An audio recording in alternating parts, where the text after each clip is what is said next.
Well, that was my best thunderstorm sound effect.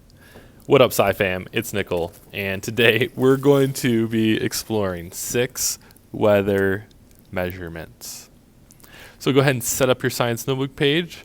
We should be able to fit this on one page here, defining weather and then looking at each of the 6 different measurements that are common measurements to understand the weather in an area. So let's dig on in. First, to define weather. Well, weather is the state of the atmosphere. So that's the air that's here above the surface of the earth. The state of the atmosphere at a specific location. This can usually be, city to city. Even little neighborhood areas can have, within larger cities, can have their own weather predictions even.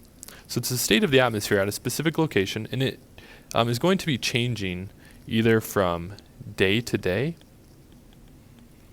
where each day maybe has new weather, or the day is evolving over a course of a few days, or even just hour to hour.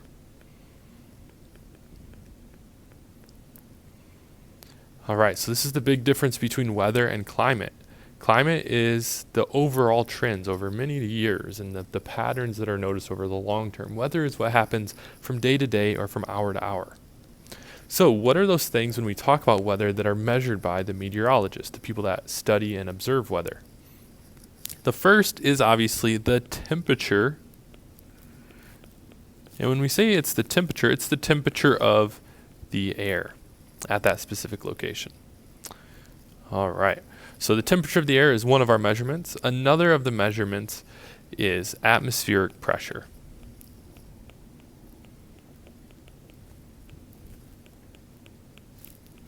With atmospheric pressure, you probably don't hear meteorologists talk about atmospheric pressure very often, but you might see these 2 icons on a weather map, and these are more common, the L and the H. The capital letter L, that's red, stands for a low pressure system. It means that the atmosphere is applying very low pressure on the ground.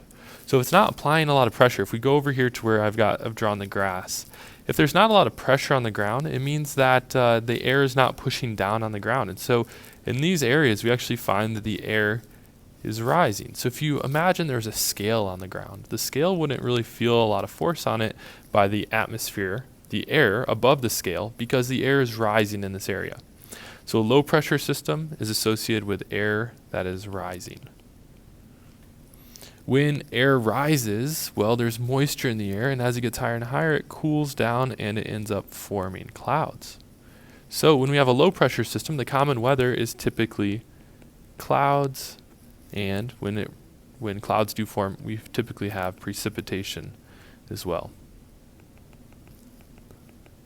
All that rising air carries water into the sky. It condenses when it gets cold, forms the clouds, and then the clouds get enough moisture in them that they begin to precipitate. So in a low pressure system, we have air that's rising. It's typically going to be a cloudy area, and then precipitation follows that low pressure, or is in the low pressure. Now a high pressure system is going to be the opposite. Here, since we use the analogy of a scale being on the ground for low pressure, and there's not a lot of pressure pushing on the scale, where with high pressure, we have air that's coming down and pushing on that hypothetical scale that's sitting there on the surface of the ground. So in a high pressure, we have air that is sinking. If the air is sinking, then we don't have that moisture rising up into the air and condensing into clouds. So the common weather is actually clear skies.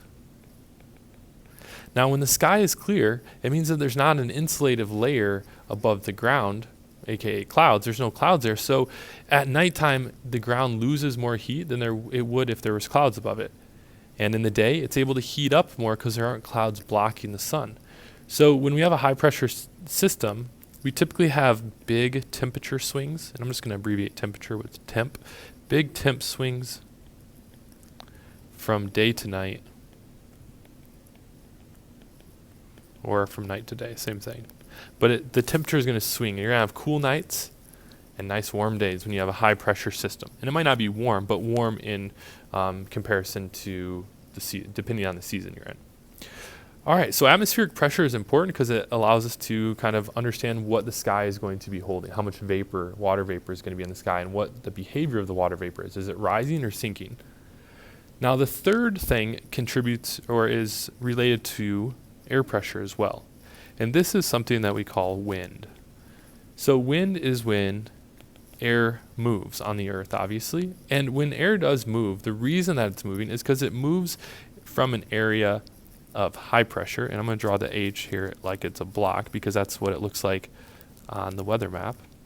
So air moves from an area of high pressure because there's so much high pressure to areas of lower pressure where it's more relaxed. It's not as high pressure situation. It's a lower pressure situation. So if you're feeling a lot of pressure, you probably want to move into a state of lower pressure, more zen and calm. Well, air does the same thing, and that's what causes wind, is as that air moves from the area of high pressure to low pressure, we feel wind. So if we have bigger differences in pressure, bigger differences in the pressure systems, if there's two pressure systems sitting over the United States, the bigger difference there is between the amount of pressure from high pressure to low pressure, then we end up having more wind, or the wind is going to be stronger. All right, so pressure is important, and another thing that is important is as we think about the air is the humidity. If you've ever gotten to experience humidity or the lack of humidity, you know that a 70-degree day with a lot of humidity can feel much hotter, and a 70-degree day with very low humidity, especially in comparison to the high humidity day, is going to feel much cooler because of the water vapor that's in the air. So humidity is the amount of water vapor that's in the air. In the atmosphere. So the more water vapor you have, the higher the humidity. The less water vapor you have, less humidity. Now, when we think about the air, if we actually heat up the air is able to hold more water vapor. So we need to make sure that this is noted here, is that warmer air holds more water vapor. That's why typically areas that are warmer are going to also be more humid.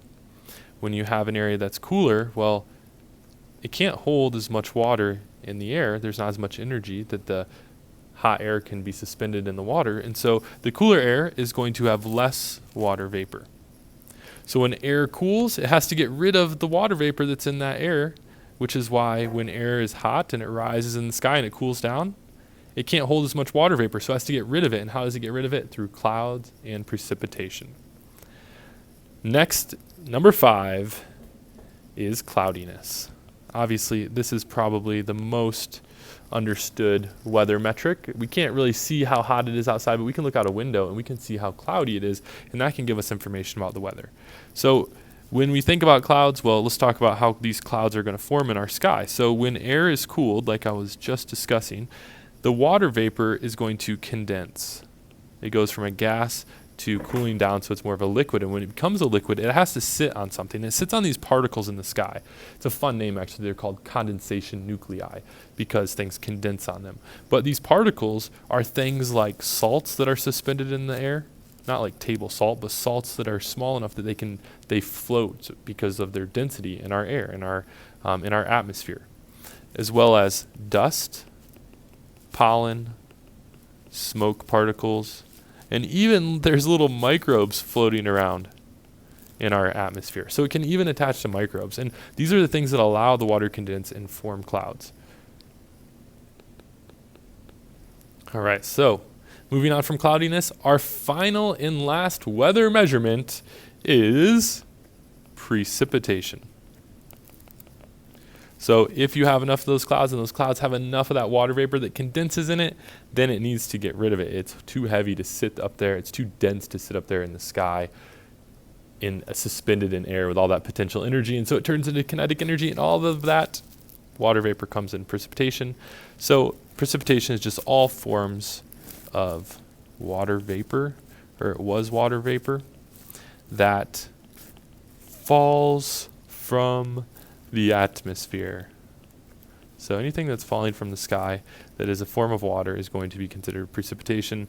So just some examples here, obviously rain, snow, hail, sleet, the list goes on, and that is precipitation. So if you know these 6 measurements, you have a great handle on what the weather is in your specific location. I'll catch you on the next video. See ya!